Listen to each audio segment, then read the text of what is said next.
And look at Randy Orton slithering. Oh, watch out, watch out, watch out, watch out! KO! Here's the cover.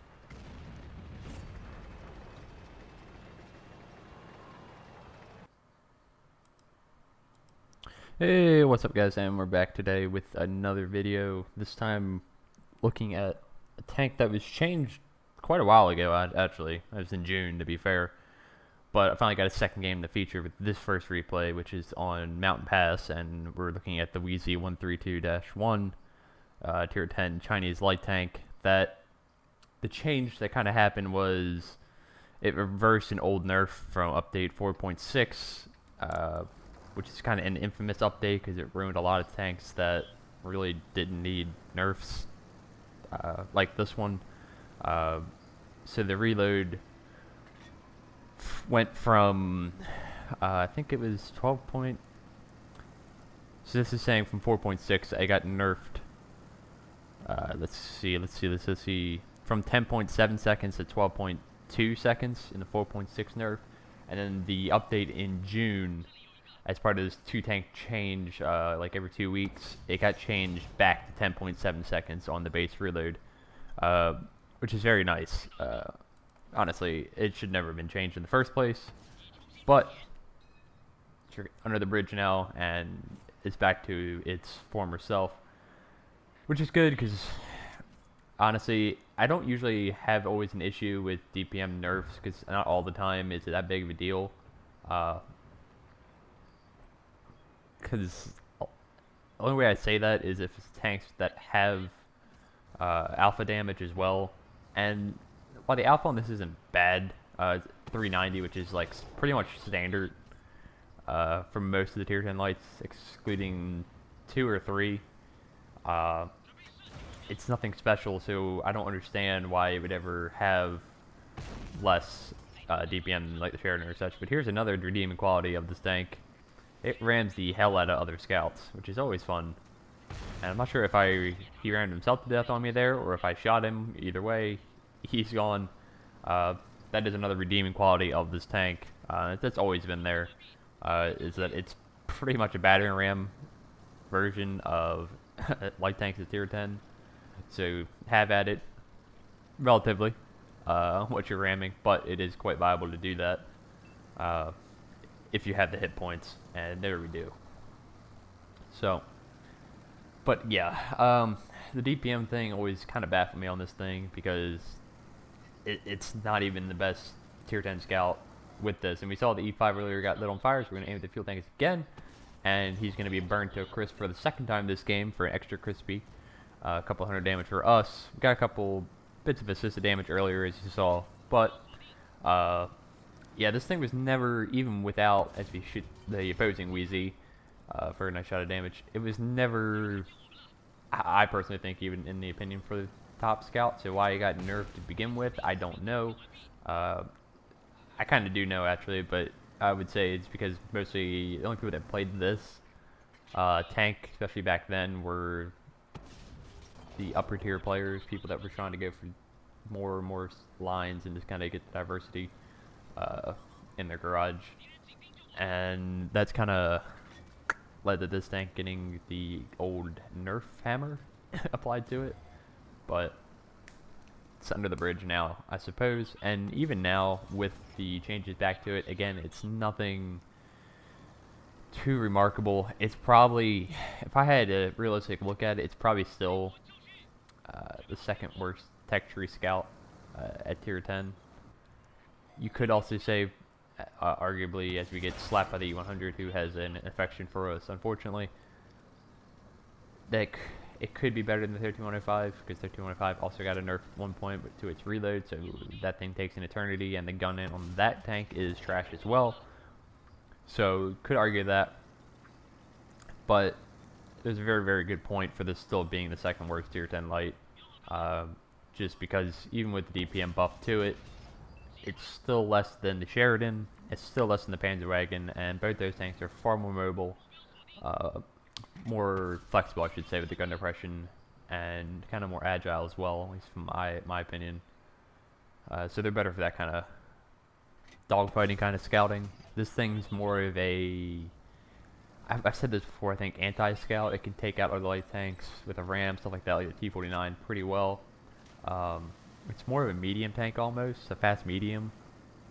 As you see, our speed is only topped out at like, 65, rather than like 70, 75, stuff like that, like you see on the Panzerwagen, which is just a speed machine.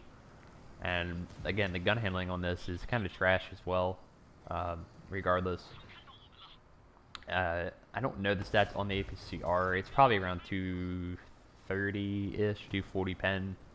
I can't remember off the top of my head. No, the heat rounds are 280 as we try to get the shot in there to the 705A with the heat round, but it does not go in. We're just sticking around. We've already done 5,000 damage this game, which is very, very nice considering this map is not good for this for light tanks at all. Mountain Pass is not favorable for obvious reasons. It's 3 corridors, which is just usually pretty bad for light tanks in general. But yeah, this thing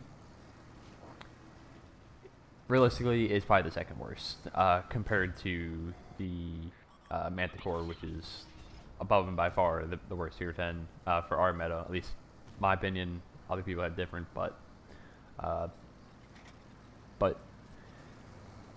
reload buff back to this thing definitely breathes a little bit of breath of fresh air into it, because I don't feel like I'm waiting around for the tank to reload, and I hate that. Again, I don't mind if something like the UDES, where it still has alpha damage, but this thing does not have alpha damage, as I said. And a lot of the time, I just felt like I was just wasting. I was just sitting around waiting for the reload. And I do the same thing in the Manticore now. I'm just like, man, I have shots. I want to use them now, but instead I had to wait an extra second and a half. Versus if I was in the Sheridan or something like that, I'd be still firing. And here we make a good play. The E100 fires. We're going to try to flank him, and he's going to make a terrible play and try to follow the light tank and not the, 5 other tanks staring at him. So he gets his head blown off in good fashion there.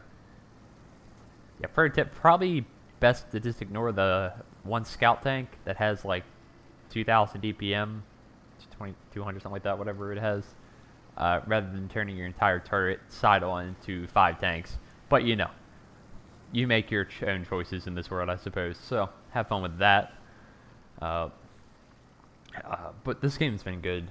I actually had this game a while ago, and I was actually fairly surprised how quickly the damage added up in this match. And like I said, some of these shots just wouldn't have been possible because the tanks would have been out of my render range or out of my line of sight by the time I reload it usually. And now you can get an idea. The reload is 8.64 seconds, all kitted out with what I have, which is rammer, optics, and burst stabs. You could make it go a little faster if you wanted to with vents. It's totally viable. I also run food. It's the standard light tank kind of setup. This almost turned into kind of a review of this tank. And again, my always ranking of scouts, this is my own personal opinion for tier 10, has always been Sheridan, Panzerwagen, T100LT, 13105, WZ, and now the Manticore. Tusk is somewhere in there. I don't know where. But that's another one just to throw into the mix. Some people, that could be one of the worst. Some people, like myself, it could be one of the better ones just because it's a good laugh. This thing is also a good laugh just because you used to have some jokes with it that it's the meta tank. Unfortunately, now it's a little less like that because of its buff. But overall, a solid game there on Mountain Pass. Very, very, very nice result for a terrible map for scouts. And now we're going to move on to Redshire 1944 variant, which is a very good map for light tanks. However, it's not the best map for scouts, if that makes sense. I kind of want to touch on that a little bit because I thought about it while I was playing this map. There are obviously options to scout on these maps, on Redshire variants, especially the normal variant. There's actually some good bushes. But now, I kind of thought about it, like, it's never really have great assisted damage games on Redshire. It's just not how the map kind of plays out, but it's still a very, very good map for light tanks. And you can have some decent assisted games if the map plays out the way, in a certain way. But honestly, most of the time, I don't find myself doing a lot of assisted damage. At least on the standard variants, the team destruction variant, you can do some decent scouting. but this variant, not really. Like I said, I generally do go up to this rock and try to at least get some spots on them crossing to this flank. It's generally pretty helpful to our team, kind of get an idea of what's coming this way, maybe get some early shots, maybe have them get shot a couple times, especially if you have people like this KPZ who can get shot from our hills if somebody's paying attention, but nobody is this game, so I don't think we're getting any assisted damage off of him, which is kind of unfortunate. But we're taking up in this kind of bush position, and then we get our first shot of damage into the 13105. Always take the opportunity to take out some of the hit points of enemy scouts, just because then you have less to deal with. As the second shot there, it is a little bit off, unfortunately for me. But we're going to take this one, and that one just goes to oblivion, showing off the amazing .42 accuracy, I believe, of this gun. Just so good. So overpowered.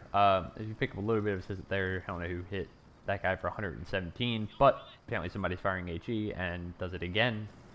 No idea who, or somebody with a very low caliber gun, but I don't think that's the case. I think somebody's firing HE at a ST1, which is always great, especially when they're on your team. But so we're still just hanging out in this area at this point on Redshire. Another thing with this tank is it's a little unflexible. I don't really want to go to the hill over there because of the lack of gun depression on this. I believe it's only 5 degrees gun depression, which is kind of commonplace for Chinese tanks in general. So fighting over there where that 13105 and T49 are at is probably not the best idea for myself, at least at this point. And now we're kind of going a little bit crazy here. Part on the move, hit the KPZ. STI bounces, we do a hamburg turn, shoot the 430U, take a little bit of cover from the ST1, get out of his line of sight using the terrain there, and dip out of the way, and now we're just going to go in on him as well. He's stocked, so luckily, even if he did hit us, he only hit us 390. We put a nice tracking shot into him because we have time, pick up a little bit more assisted damage, and that's how we do it. Pick up about like 800 assisted there off that guy, which is very, very nice.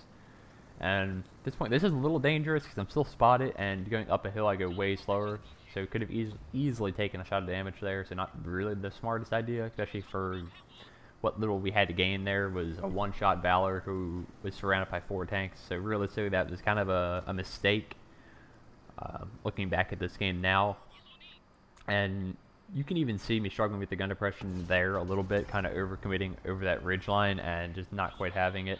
And here's where we can pick up some assisted damage, and this is what I was kind of talking about.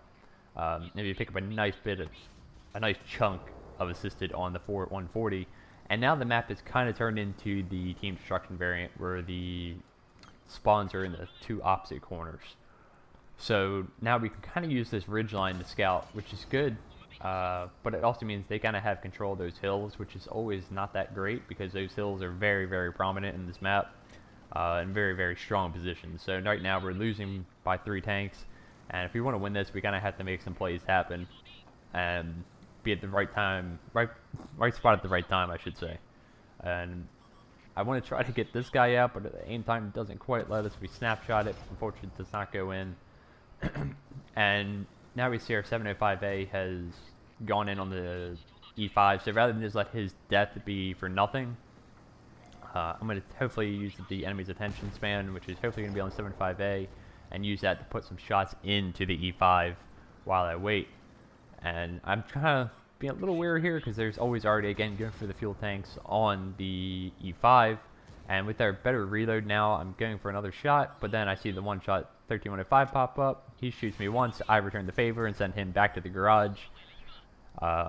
And just being aware there of who's the more important target, and we are able to take out the one-shot 13105 and put him out of the game, which is a very, very good result. Equal tier light tank at this point in the game, especially in auto, it could be very, very dangerous as the game progresses, even on a one-shot like he was. So now we know that E5's coming. We're going to put one into the 57 Heavy's cheeks.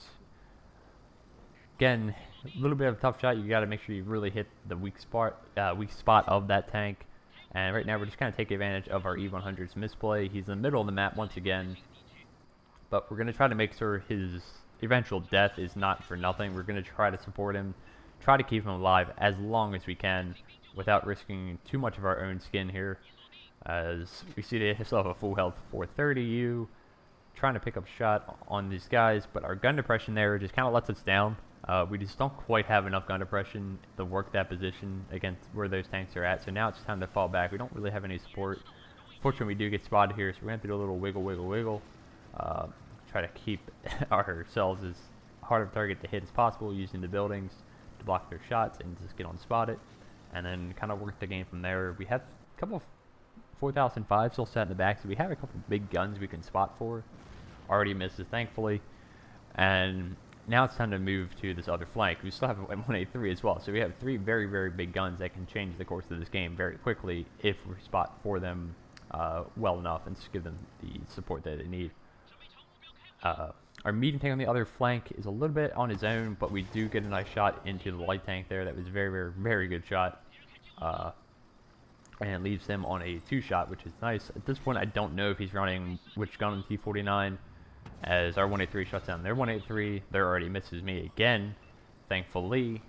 I put one into the 140, tried to blind fire him just for the heck of it, does not go in. And now at this point, we have a couple tanks that are kind of being a little too aggressive here, or at least their team, for my comfort. But again, trying to help this KPZ as best I can. I believe it's the KPZ, I could be misspoken there. Their 140 killed himself somehow, which is good for us, bad for him. And now my eye has caught the attention of the E5. Unfortunately, we bounced off his side somehow. I don't know. And yeah, we're going for the fuel tanks kind of again here, but we do kill his engine instead, which is good. Puts him in place, kind of tracks him. Our 4005, or one of them, shuts down their 75A, and their 430U's being pretty aggressive here. So I'm kind of going in at this point, hoping to get a shot into this guy while he's distracted. But unfortunately, he does kill our 183, and now it's me versus the 430U. But I'm kind of baiting this guy at the same time. As he misses, we just keep circling, and we're just baiting him until, yeah, there we go. That's what we're waiting for. Just keeping him out in the open as long as possible. Hey, look at a little light tank, like waving a toy in front of a cat or something. And he gets shut down by our 4005 set on the back ridge line there, which is very, very good.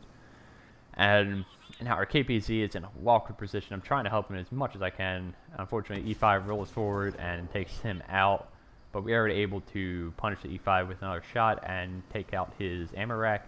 And here we're looking for another shot, and we put one right into his turret as it looks the other way with our heat round. That's all we have left at this point. And so far, we racked up quite a bit of damage and assisted, which is a very good result so far. But this game isn't quite over yet. The likelihood of T49 actually winning this game is very low. And it could be argued just to go for the Arty at this point, because it's probably the bigger threat, especially with 2 4005s left in the game.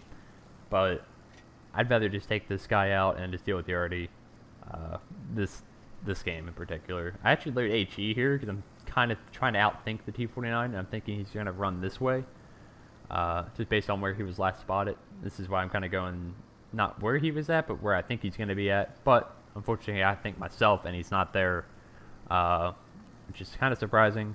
And he's actually going to be back by where our Arty is at.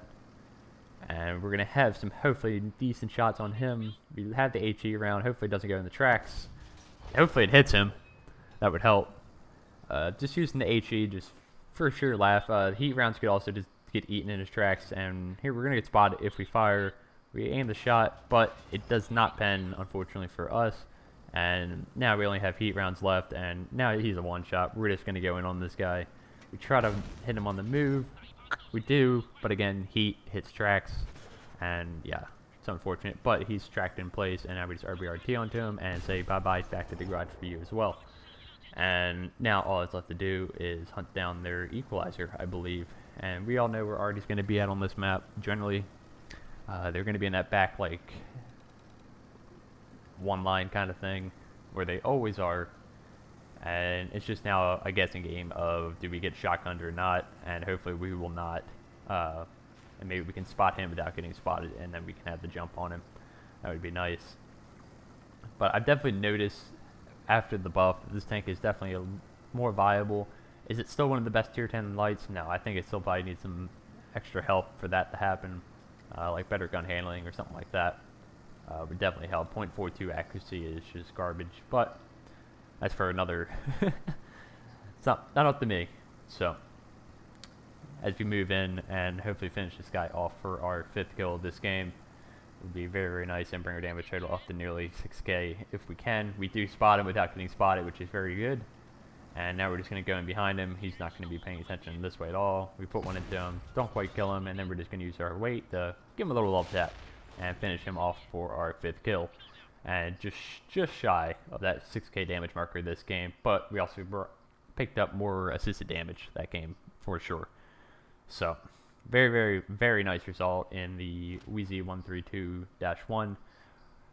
1900 base XP in a tier 10 is very, very, very nice, and a very good game. So just a fun game, kind of rotated around the map a lot. Hope you guys enjoyed that second one. That one was a fun one to play for myself, honestly. Required a lot of on the move thinking and not straightforward, hey, just go to the spot and do a lot of spotting damage. But yeah, overall, like this tank more now. It's definitely more viable. And I liked it before even, but that's just because I'm weird and like all light tanks regardless of how bad they are. And it's just fun to ram stuff. What can I say, Mr. Randy Orton? But hope you guys enjoyed, and I will catch you guys next time. See ya. Peace.